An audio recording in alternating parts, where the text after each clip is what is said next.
আজকের আমরা তাহলে কি করব? আজকের আমরা করব মাধ্যমিক সেট 2 পার্ট 3। মাধ্যমিক সেট 2 পার্ট 3 বিভাগ গ, অর্থাৎ যেখানে 2 নম্বরের প্রশ্ন 9টা থাকবে, সেই প্রশ্নের উত্তরগুলো আজকে আমরা করব। 18 নাম্বার থাকবে। 2 নম্বরের প্রশ্ন 9টা, এই মোট 18টা।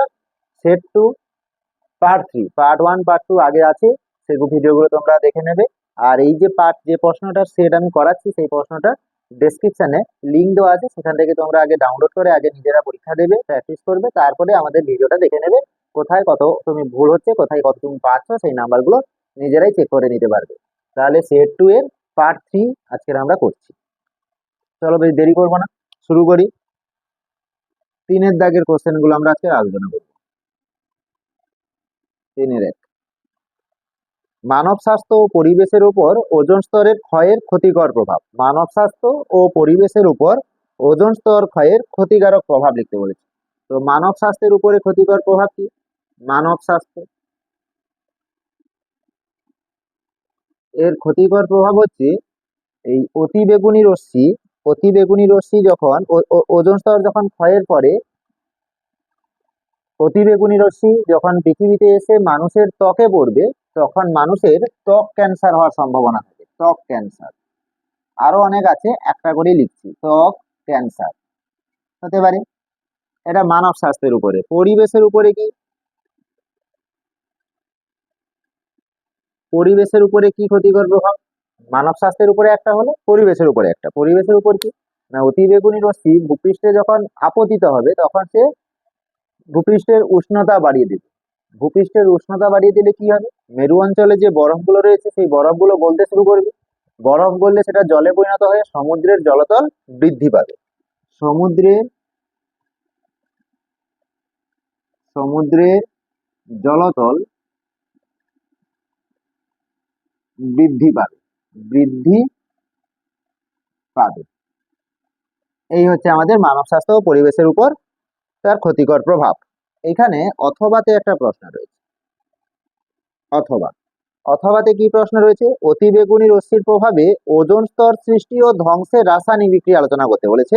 অতিবেগুনি রশ্মির প্রভাবে ওজোন স্তর সৃষ্টি কিভাবে হয়, ধ্বংস কিভাবে হয়, এই রাসায়নিক বিক্রিয়াগুলো লিখতে হবে। অতিবেগুনি রশ্মির প্রভাবে কি করব? প্রথমে সৃষ্টিটা বলি, কিভাবে সৃষ্টি হয়। সৃষ্টি হয় কিভাবে না, অক্সিজেনের একটা অণু সে ইউভি রশ্মির প্রভাবে, অর্থাৎ অতিবেগুনি রশ্মির প্রভাবে বিয়োজিত হয়ে দুটি অক্সিজেন পরমাণু তৈরি করে। একটি অক্সিজেন অণু অতিবেগুনি রশ্মির প্রভাবে বিয়োজিত হয়ে দুটি অক্সিজেন পরমাণু তৈরি করে। এই যে অক্সিজেন পরমাণু তৈরি হলো, সেটা পুনরায় অক্সিজেনের সাথে যুক্ত হয়ে, অক্সিজেন অণুর সাথে যুক্ত হয়ে ওজোন অণু তৈরি করে। ওজোন অণু তৈরি করে, এই ওজোন অণুটাই ওজোন স্তর সৃষ্টি করে। তাহলে কিভাবে সৃষ্টি হলো? অতিবেগুনি রশ্মি এলো, অক্সিজেন অণুর উপরে পড়লো, অক্সিজেন অণু দুটি পরমাণুতে বিয়োজিত হলো, সেই পরমাণু পুনরায় অক্সিজেন অণুর সাথে যুক্ত হয়ে ওজোন অণু সৃষ্টি করছে, অর্থাৎ ওজোন স্তরের সৃষ্টি করছে। ক্ষয় কিভাবে হচ্ছে? ক্ষয় ক্ষয় হচ্ছে কিভাবে? ধ্বংস। অক্সিজেন ও ওজোন অণু, তার উপরে আবার ইউভি রশ্মি এসে পড়লো। ওজোন স্তরের উপরে অতিবেগুনি রশ্মি এসে পড়লো, সেই অতিবেগুনি রশ্মি এসে পড়ে অক্সিজেন অণু এবং অক্সিজেন পরমাণুতে পরিণত হয়ে যায়। তাহলে ওজোন অণু উপরে অতিবেগুনি রশ্মি এসে আপতিত হলো, সেই ওজোন অণুটি তখন ভেঙে গিয়ে অক্সিজেন অণু এবং অক্সিজেন পরমাণু সৃষ্টি করছে। ছিল ওজোন অণু, হয়ে গেল অক্সিজেন অণু এবং অক্সিজেন পরমাণু।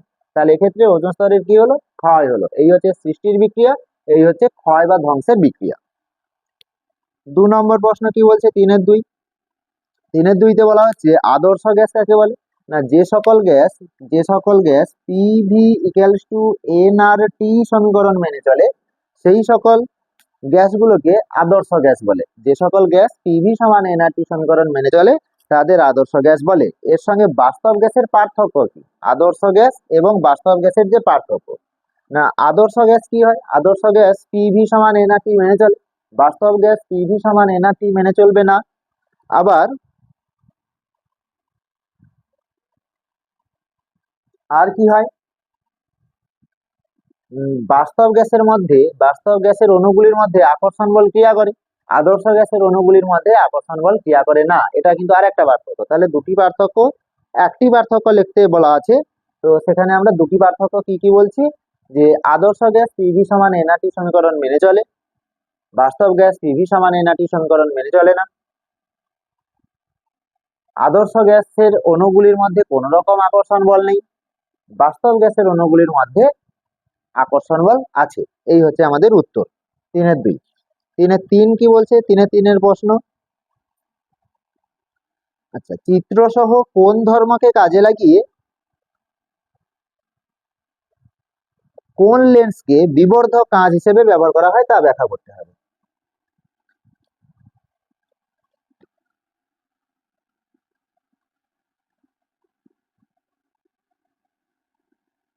তিন নম্বর প্রশ্ন, 3 নম্বর প্রশ্নের উত্তর।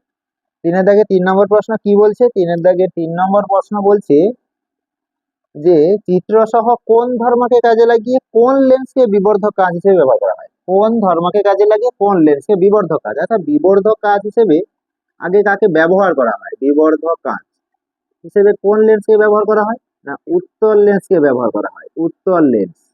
এবারে উত্তল লেন্সের কোন ধর্মকে কাজে লাগানো হয়, ধর্মটা কি, না ধর্মটা হচ্ছে ফোকাসের মধ্যে মেরু বস্তুকে রাখতে হবে, ফোকাসের মধ্যে, ফোকাসের মধ্যে বস্তু থাকবে, ফোকাসের মধ্যে বস্তু থাকবে, এই ধর্মটাকে কাজে লাগিয়ে বিবর্ধক কাঁচ তৈরি করা হয়। এবারে আমাদের ছবি আঁকতে হবে, কিরকম ছবি আঁকবো, উত্তল লেন্স,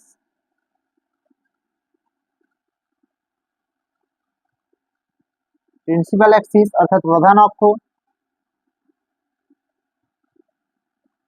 এটা হচ্ছে আলোক কেন্দ্র, এখানে রয়েছে এফ ফোকাস, এবার রয়েছে ফোকাস, এই বস্তুকে রাখতে হবে কোথায়, ফোকাসের মধ্যে, এই যে ফোকাস আর এই যে আলোক কেন্দ্র এদের মধ্যে কোন স্থানে আমি একটা বস্তুকে এঁকে দিলাম। প্রধান অক্ষের সমান্তরাল আলোক রশ্মি গেল, আলোক রশ্মি গিয়ে সে ফোকাস দিয়ে বেরিয়ে গেল, নির্গত হলো, আর একটা আলোক রশ্মি আলোক কেন্দ্র দিয়ে নির্গত হলো। তো এই দুটো আলোক রশ্মি কখনোই পরস্পর মিলিত হবে না, মানে আমি এই দিকে কোনো দিকে যত অসীমেই যাই না কেন কোন রকম ভাবে সেই দিকে তার প্রতিবিম্ব পাওয়া যাবে না। তাহলে কি করতে হবে এক্ষেত্রে, আমরা কি করব না এই দুটি আলোক রশ্মিকে পিছনের দিকে বর্ধিত করে দেবো,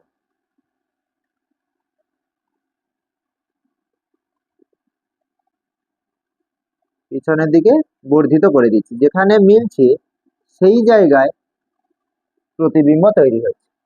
এই ধর্মটাকে কাজে লাগিয়ে আমাদের এই যে চিত্র ছিল কোথায় বস্তু, ফোকাসের মধ্যে বস্তু ছিল, প্রতিবিম্ব তৈরি হলো যেই দিকে বস্তু সেই দিকেই প্রতিবিম্ব তৈরি হয়েছে বস্তুর পিছনে। এই ধর্মটাকে কাজে লাগিয়ে আমাদের বিবর্ধক কাঁচ প্রস্তুত করা হয়, এই হচ্ছে তার চিত্র সহ ব্যাখ্যা। অথবাতে একটা প্রশ্ন আছে, এই দাগেরই অথবাতে একটা প্রশ্ন আছে, অথবাতে একটা প্রশ্ন রয়েছে কি, না চিত্র সহ উত্তল লেন্সের অভিসারী ক্রিয়া ব্যাখ্যা করতে হচ্ছে। উত্তল লেন্সেরই অভিসারী ক্রিয়া, কি করব, উত্তল লেন্সের অভিসারী ক্রিয়া, একটা উত্তল লেন্স আঁকলাম, এবারে উত্তল লেন্সের মাঝের অংশ একটি আয়তাকার কাচ ফলকের মতো আচরণ করে, বাদ বাকিগুলোকে অসংখ্য প্রিজমের সমষ্টি হিসেবে আমরা ধরব, অসংখ্য প্রিজমের সমষ্টি হিসেবে আমরা ধরে নেব।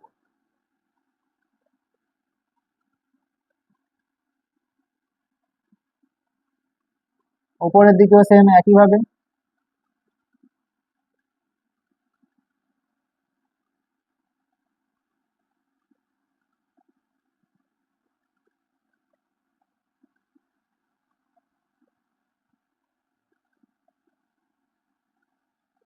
একটা উত্তল লেন্সের মাঝের অংশকে একটা আয়তাকার কাচ ফলক আমরা মনে করছি, কল্পনা করছি, আর বাদ বাকি অংশগুলোকে উপরের দিকে যে কাচ ফলক তার নিচের দিকে এবং উপরের দিকের খণ্ডগুলোকে আমরা একটা একটা প্রিজমের সমষ্টি হিসেবে তাকে কল্পনা করা হলো। প্রধান অক্ষ কোথায়, এই হচ্ছে আমাদের প্রধান অক্ষ টানা হলো, প্রধান অক্ষ দিয়ে আলোক রশ্মি দিয়ে যায় সেইভাবে সোজা কোন রকম আয়তাকার কাচ ফলকের ভিতর দিয়ে গেলে তার বিচ্যুতি ঘটে না, সোজা নির্গত হয়। প্রধান অক্ষের সমান্তরাল আলোক রশ্মি আমরা ফেলি এখন,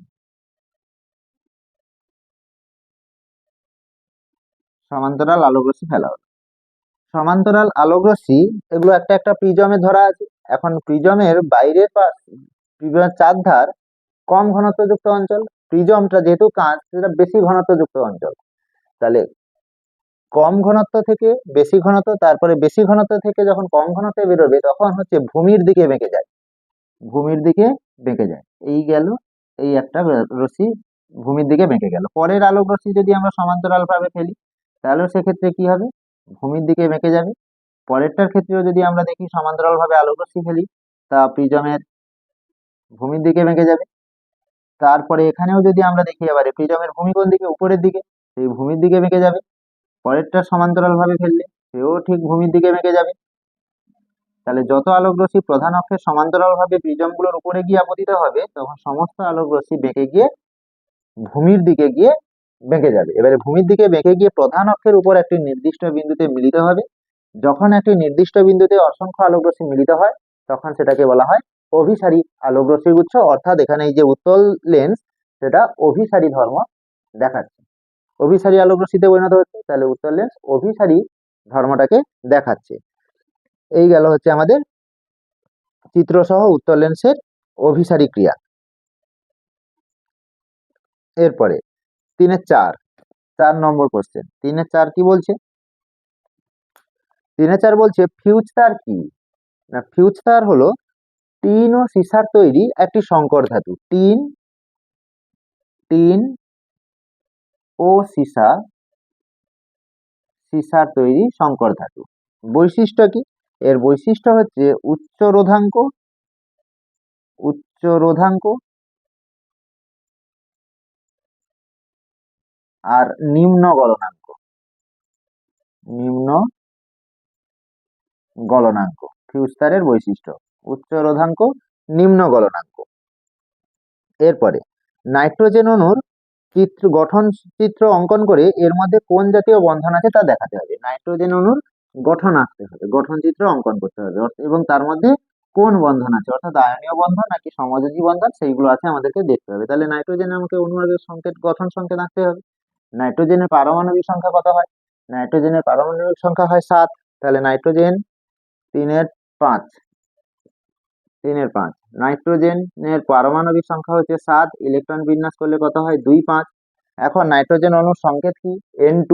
তাহলে সেক্ষেত্রে N2 গঠুর অণু আঁকতে গেলে দুটি নাইট্রোজেন পরমাণুকে লিখলাম, বাইরের কক্ষপথে 5টা ইলেকট্রন, 1টা 2টো 3টে, 5টা ইলেকট্রন আঁকলাম। এখানে ওই 5টা ইলেকট্রন কি করব না, যেহেতু এর মাঝে যে তিনখানায় যে ইলেকট্রনরা, 3টে ইলেকট্রন জোড়কে সমভাবে ব্যবহার করবে, 3টে ইলেকট্রন জোড়কে সমভাবে ব্যবহার করবে। এই করলো, করে কি করবে এবারে? নিচে লিখে দিলাম ইলেকট্রন বিন্যাস 2-5, এরও ইলেকট্রন বিন্যাস 2-5। এখন নাইট্রোজেন এর নিজস্ব আর ইলেকট্রন কিন্তু এখানে দুটো রয়েছে, আর এখানে যে ইলেকট্রন, তার নিঃসঙ্গ ইলেকট্রন জোড় এই যে দুখানা, এই যে দুটো ইলেকট্রন রয়েছে, যেগুলো কোনো রকম ইলেকট্রন জোড় গঠনে অংশগ্রহণ করছে না। এবারে এর তিনটে পাশাপাশি নেই, আর এই মধ্যবর্তী অঞ্চলে এখানে এঁকে দিই। এবারে অষ্টক পূর্তি দেখাবে নাইট্রোজেন, এই যে 3-3-6 আর এই যে 2-8, সে সবগুলো ইলেকট্রনকে নিল। এই যে নাইট্রোজেন, এই যে 3-3-6 আর এই যে 2, 8খানা ইলেকট্রনকে নিল। তাহলে এর হয়ে গেল এখন অষ্টক পূর্তি 2-8, এরও হয়ে গেল এখন অষ্টক পূর্তি 2-8। এন, এখন এই যে মোট কটা? 6খানা ইলেকট্রন, দুটি করে ইলেকট্রন নিয়ে একটা জোড় হয়, তাহলে এখানে 6খানা ইলেকট্রন, মানে 3 জোড়ায় বন্ধন হলো, 3টি বন্ধন হলো, 3 জোড়া না, 3টি বন্ধন হলো 6টা ইলেকট্রনের কারণে। এন এন, এবারে এখান থেকে কি তৈরি হচ্ছে? N2 নাইট্রোজেন অণু তৈরি হয়ে গেল। 3.5 গেল। 3.6,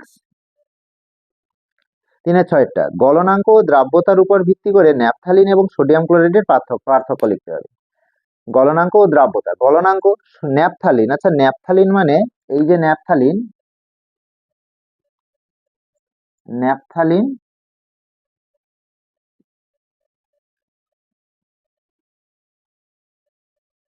আর হচ্ছে সোডিয়াম ক্লোরাইড, ন্যাপথালিন আর সোডিয়াম ক্লোরাইড। তো ন্যাপথালিন সমযোজী যৌগ,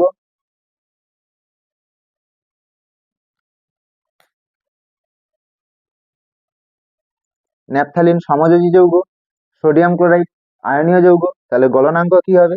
ন্যাপথালিন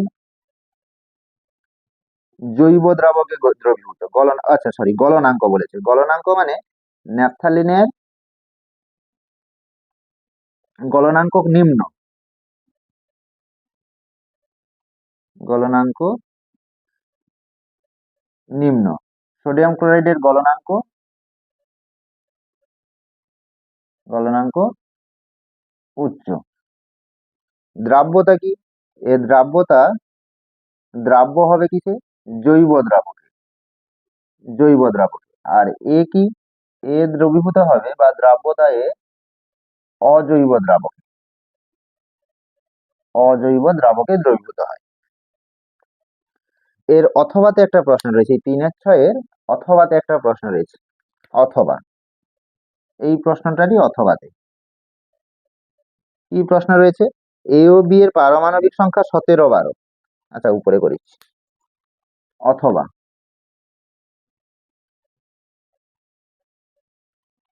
এই প্রশ্নটারই অথবা প্রশ্ন কি রয়েছে? অথবা, অথবা রয়েছে এ হচ্ছে পারমাণবিক সংখ্যা 17, বি এর পারমাণবিক সংখ্যা 12, ইলেকট্রন বিন্যাস করলে 2 8 7, আর এর হচ্ছে 2 8 2। এ ও বি দ্বারা গঠিত যৌগের সংকেত ও প্রকৃতি। এবার হচ্ছে বাইরের কক্ষপথে 7টা, মানে 17 নম্বর শ্রেণীতে রয়েছে। আর বির হচ্ছে বাইরের কক্ষপথে ইলেকট্রন সংখ্যা 2টি, মানে সে রয়েছে 2 নম্বর শ্রেণীতে। এখন দুটোকে যদি আমরা যৌগ করি, তাহলে আগে হচ্ছে বি, তারপরে হচ্ছে এ।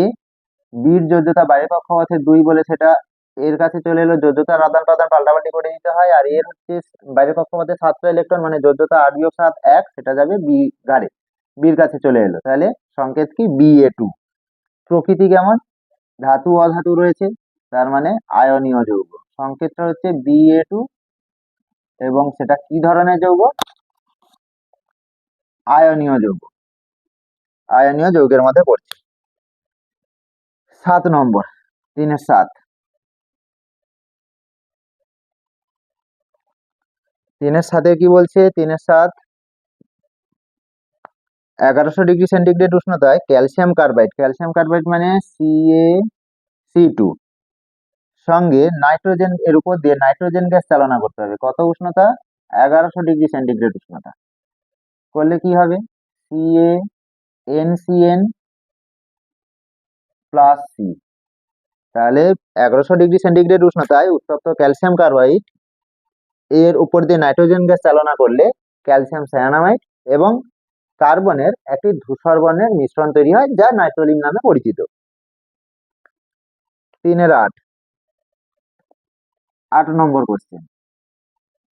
8-এর দাগে কি বলছে? 3-8, 3-8,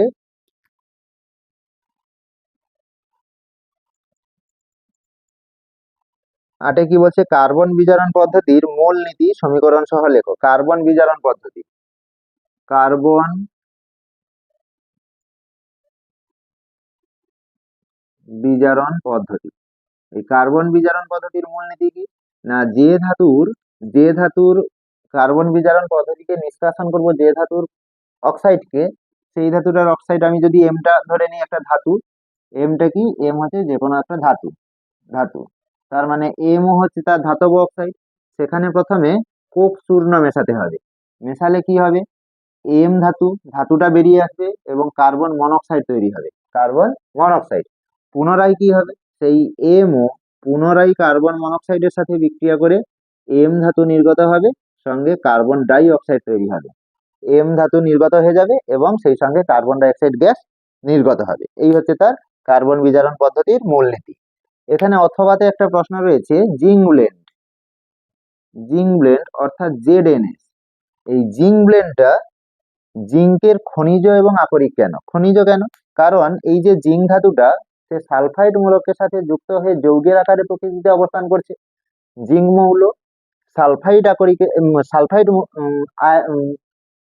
আয়নের সঙ্গে যুক্ত হয়ে যৌগ রূপে প্রকৃতিতে অবস্থান করছে। তাহলে যৌগ রূপে যদি কেউ প্রকৃতিতে অবস্থান করে, তখন সেটাকে কি বলা হয়? খনিজ বলা হয়। তখন সেটাকে বলা হয় খনিজ।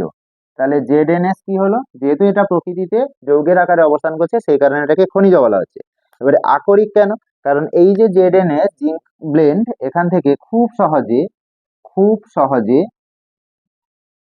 খুব সহজে এবং অল্প ব্যয়ে, ও অল্প ব্যয়ে, মানে কম খরচে যদি আমি বলি, কম খরচে জিঙ্ক ধাতু তৈরি করা যায়। জিঙ্ক ধাতু তৈরি করা যায়। তাহলে সেই কারণে এই জেডএনএসটাকে কি বলা হবে, যেহেতু খুব সহজে এবং কম খরচে জিঙ্ক ধাতু তৈরি হয় তাই এটি একটি আকরিক। তাহলে জিঙ্ক ব্লেন্ড জিঙ্কের একটা খনিজ তো বটেই, সঙ্গে এটা আকরিকও। 3-9, 3-9টা কি? 3-9 হচ্ছে উদাহরণ সহ কার্যকরী মূলকের সংজ্ঞা। কার্যকরী মূলকটা কি না, কোনো পরমাণু বা কোনো সক্রিয় পরমাণু বা পরমাণু পুঞ্জ কোনো জৈব যৌগের সঙ্গে থেকে সেই জৈব যৌগের ধর্ম, সে ভৌত ধর্ম রাসায়নিক ধর্ম হতে পারে, নির্ধারণ করে এবং তার প্রকৃতি নির্ধারণ করে, সেই পরমাণু বা পরমাণু পুঞ্জকে কার্যকরী মূলক বলে। তাহলে কার্যকরী মূলকটা কি? কার্যকরী মূলক হচ্ছে কোনো পরমাণু বা কোনো সক্রিয় পরমাণু বা পরমাণু পুঞ্জ কোনো জৈব যৌগের উপস্থিত থেকে সেই জৈব যৌগের ভৌত ধর্ম, রাসায়নিক ধর্ম এবং প্রকৃতি নির্ধারণ করে, সেইটাকে বলা হয় কার্যকরী মূলক। উদাহরণ কি? উদাহরণ হচ্ছে OH মূলক, হাইড্রক্সিল মূলক,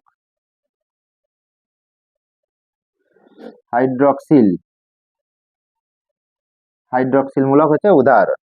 অথবাতে কি আছে? অথবাতে বলছে ইথানল থেকে কিভাবে ইথিন তৈরি হবে। ইথিন বলতে ইথিলিন।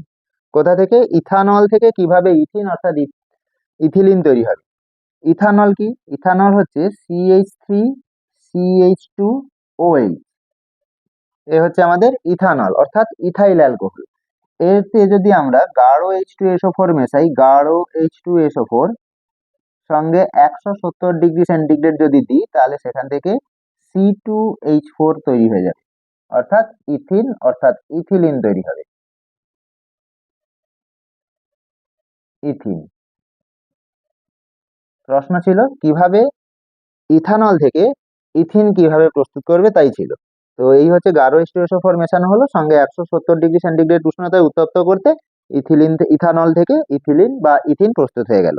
এই হচ্ছে আমাদের বিভাগ ও অর্থাৎ পার্ট 3-তে 2 নম্বরের প্রশ্ন 9টা, 18 নাম্বার এই আমাদের হলো। পরে আমরা পার্ট 4 অর্থাৎ বিভাগ ঘয়ের প্রশ্নগুলো আনবো। যারা নতুন দেখছো বা যারা কন্টিনিউ দেখছো তারা অবশ্যই লাইক করবে, যারা নতুন দেখছো তারা অবশ্যই সাবস্ক্রাইব করবে। আমরা পরে আরো সেট করাবো। অবশ্যই খেয়াল রাখো আমাদের ইউটিউব চ্যানেল আলোক বলয়, অবশ্যই সাবস্ক্রাইব করবে এবং লাইক করবে এবং বন্ধুদের মাঝে শেয়ার করে দেবে।